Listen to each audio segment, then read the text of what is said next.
जय ख्रिस्त सर्वांना प्रभू येशूच्या नावामध्ये सलाम। आजच्या या परिस्थितीमध्ये कोरोनाने सर्वांचे कंबरडे मोडले असताना मी संदेश देण्याकरिता आलेलो नाही।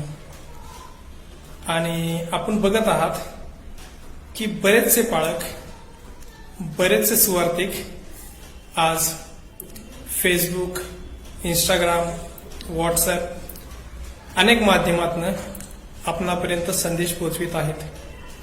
पण माझा उद्देश संदेश न पोहोचवणे असा नाही।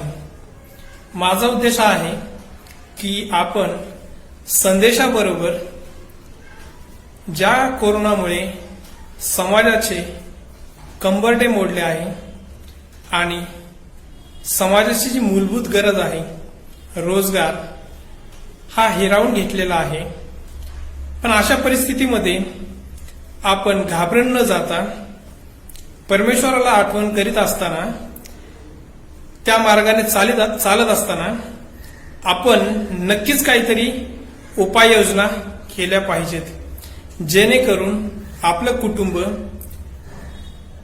आज ज्या परिस्थितीमध्ये बेरोजगारीला सामोरे जात आहे, त्या परिस्थितीमध्ये आपल्या कुटुंबासाठी उदरनिर्वाहाचं साधन निर्माण व्हावं।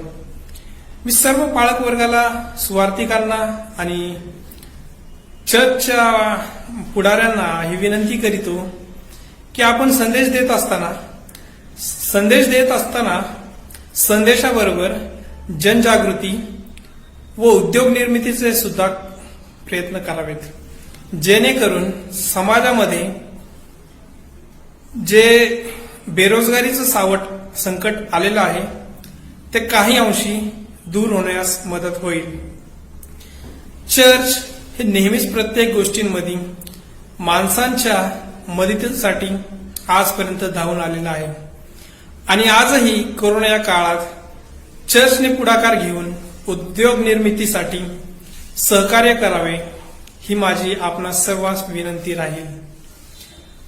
आपण काय करू शकतो तर अशा संकटामध्ये आपण जे काही फेसबुक लाईव्ह किंवा अन्य माध्यमाच्या द्वारे लोकांपर्यंत सुवार्ता पोहोचवत आहोत, त्यांनाच आपण किंवा त्यांना व इतरांना घेऊन आपण बचत गट स्थापन करून त्या बचत गटाच्या द्वारे छोटे छोटे उद्योग निर्मित करावेत, जेणेकरून आपल्या मंडळीतील व इतर लोकांना त्यामध्ये सामावून घेऊन सामील करून उद्योग निर्मिती करता येईल, जेणेकरून या हे जे काय रोजगारीचं सावट आलेलं आहे, उद्योग धंद्याचं जे सावट दिसत आहे ते दूर होईल।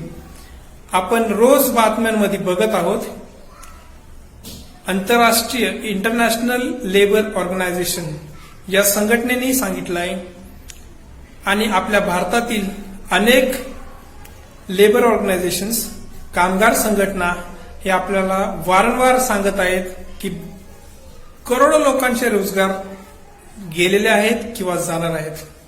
तर अशा परिस्थितीमध्ये ही एक समाजासाठी आणि देशासाठी संधी म्हणून आपण चर्चच्या माध्यमातून छोटे छोटे गट तयार करून बचत गटाच्या द्वारे छोटे छोटे उद्योग सुरू करावेत, जेणेकरून मंडळीला आणि मंडळीतील लोकांना एक उदरनिर्वाहाचं साधन होईल आणि त्याद्वारे देशाला एक उभारी मिळेल। माझी ही विनंती राहील की हा प्रयत्न आपण लवकरात लवकर सुरू करावा।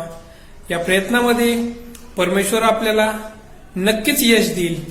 परमेश्वराच्या नावात मी ही विनंती करतो आणि मला खात्री वाटते की हा आपण प्रयोग नक्कीच आपल्या प्रत्येक जिल्ह्यात, प्रत्येक तालुक्यात आणि प्रत्येक गावात, आपल्या प्रत्येक चर्च मध्ये राबवल ही अपेक्षा करतो। सर्वांना माझं म्हणणं ऐकून घेतल्याबद्दल धन्यवाद व पुन्हा एकदा जय ख्रिस्त।